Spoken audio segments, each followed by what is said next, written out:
once I've got it on there, I can do things with it. You can see when it selects, it goes green. If I hover over it, if I click, I get a menu.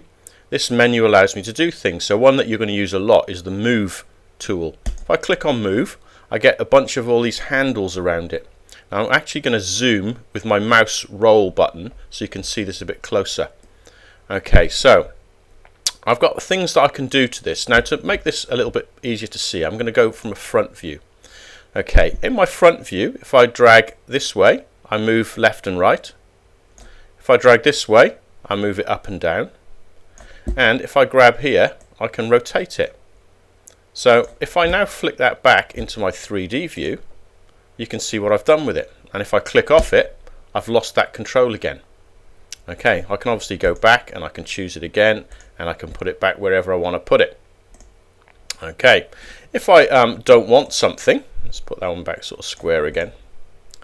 And a little trick, if it's not sitting on the actual bed, you can select it and press the D button and it'll drop it back down onto this base here. Okay, I'm just going to pull out a few other ones. So I'm going to get another one, get a sphere, drop a sphere out, and I'll get a cylinder. You can see there's lots of different ones to choose from. Okay, what else can I do with them? Well, I can make them go onto each other. So if I wanted to join this one to this one, the easiest way of doing it is to use this thing called the snap tool. So I'm going to choose snap. It'll say which surface do you want to snap. I'll take this top surface here and I'll snap it to this one here. And you can see what happens. Positions it, and it tries, if I put it on the top, tries to put it right in the middle, so it centers it for you as well. Okay, that's all easy so far. What else can I do to it? Well, I can change the size of things.